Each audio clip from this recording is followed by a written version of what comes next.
Okay, let's unpack this. We're diving deep today into a topic that can cause a bit of parental anxiety. Schoolwork experience. Definitely. But our mission today is to take this letter from Rotham School about the Year 9 Work Placement Day and just make it simple. Right. No stress. This is for Friday, July 10th, 2026.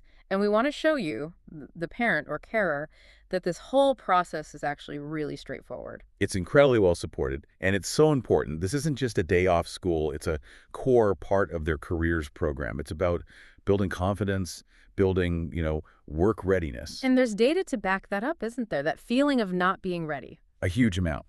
The 2025 Prospect Survey found that 1 in 6 students aged 18 to 24 who didn't have any work experience felt way less prepared than their peers. Wow, 1 in 6. So this one day is a direct way to tackle that feeling later on. Exactly. So let's just walk you through it step by step. Okay, so first up, this isn't just a one-off thing for Rotham School, is it? No, not at all. It's part of a whole multi-year plan. They do these structured days in years 8, 9, and 10, which all builds up to a full week of experience in year 12. And they have a pretty good track record. A really impressive one. Last year, 96% of year 10s had an in-person placement. And for year 12, it was 100%. 100%, that's incredible. It is.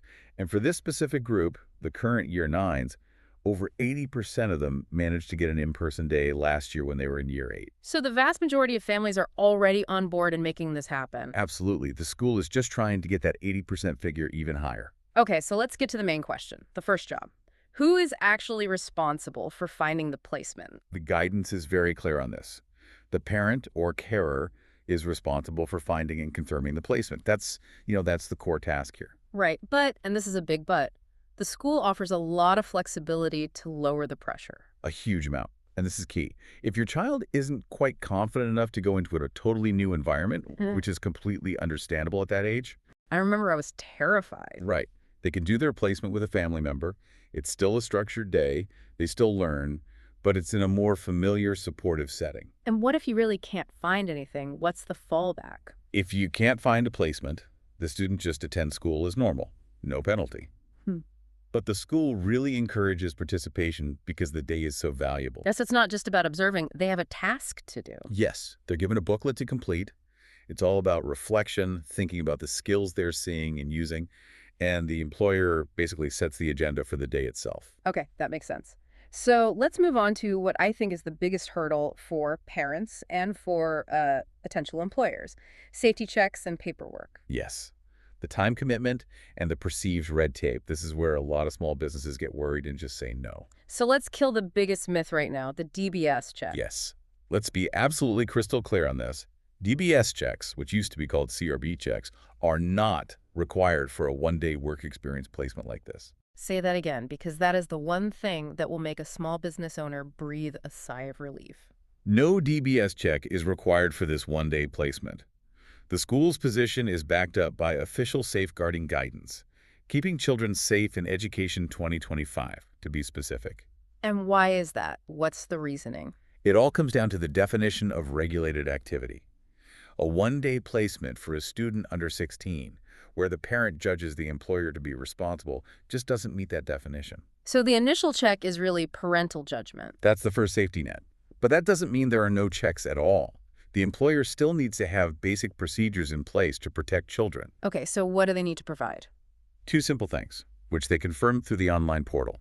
They need to confirm they have a suitable risk assessment, Right. and they need to provide details of their employer's liability insurance, their ELI. That's it. So risk assessment and insurance. The school isn't asking for some huge binder full of paperwork. Not at all. The health and safety executive's guidance is that employers shouldn't face unnecessary barriers. The school is just trying to make it safe, but also simple. Which brings us to the system they use to manage all this. It's a platform called Morrisby. Yes, they've used it for 4 years now. Morrisby is their main careers platform. It's basically the digital hub that connects the student, the employer, you as the parent, and the school coordinator. So no more lost paper forms and endless email chains. Hopefully not. It streamlines everything. So let's walk through it. It's a 4-step process, and it's mostly automated. What's step 1? Step 1 is for the student, with your help. They log into Morrisby using their school email, something like 23 Hollinshead at rotham.kent.sco.uk. And what do they put in there? They enter the placement details, but also, really importantly, any health or send information. So things like asthma, allergies, any specific needs the employer should know about for the risk assessment. Got it. Then step 2. Step 2 is automatic. The system pings a link straight to the employer you've listed. They click it, fill in their basic info, confirm the risk assessment and insurance details. And if they don't have a risk assessment for work experience, The system even provides a template they can use. that's brilliant. And if you're a self-employed parent doing the placement yourself? Then you just complete the employer section yourself. Simple. Okay, step 3. The system then automatically emails you, the parent or carer, for your consent. It's usually just a quick click to approve. And the final step, step 4. That's the school's part. The work experience coordinator, Mrs. Hollinshead, gets a notification. She reviews everything and either approves it or might email back if a small detail is missing. And that's it. Done. It sounds very efficient. But to make that first step really quick, you suggest getting all the information ready before you even log on. Yes, absolutely. It'll make the whole thing take, like, 90 seconds. We've got a sort of pre-login punch list, 5 bits of information to get from the employer first. Okay, let's run through them. Number 1. The obvious one, employer contact details. So the name of the main contact, their email, phone number, and the business name. Number 2. Placement logistics. This is the nitty-gritty. Start and finish times, the full address, how your child will get there, and just confirming if they'll be staying away from home for any reason. Okay.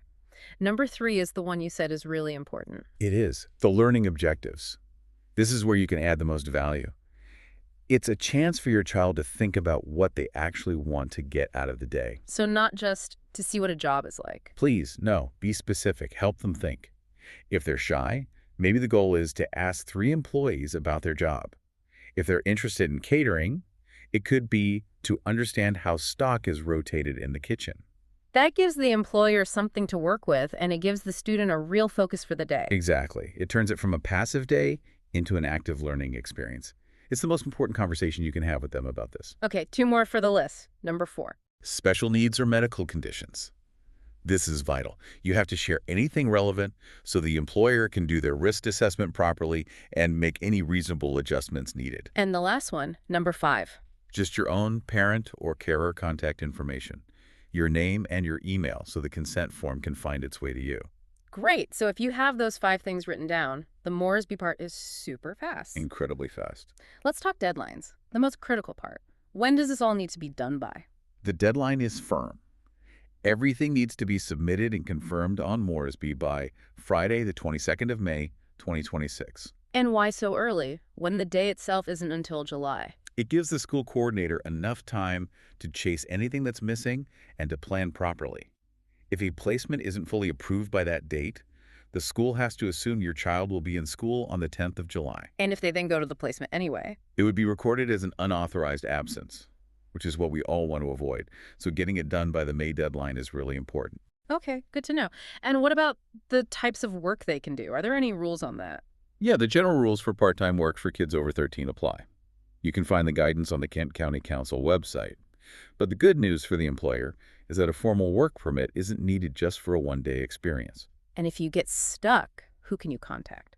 The key people at the school are Mrs. Hollinshead, Mrs. Healy, and Mr. Scott. Their emails will be in the school's letter. Perfect. Okay, let's wrap this up. The key message seems to be that this process is designed to be simple. The system is structured, the biggest safety hurdle, that DBS check is gone for a one-day placement, and the value for your child is huge. Absolutely. It's a quick job for you, but a high-impact experience for them. And if you remember one thing, make it that conversation about the learning objectives. That's where the real magic happens, helping them think about what specific skill they want to gain. That makes all the difference. That's a fantastic final thought. Thank you for helping us break this all down. So here's a provocative thought for you to leave with. After the day is done, your child will get a certificate of achievement. That isn't just a piece of paper. Think about it. In a few years, when they're in a college or job interview, that certificate is actual physical proof of initiative and professional experience. Make sure they understand just how valuable that piece of paper really is.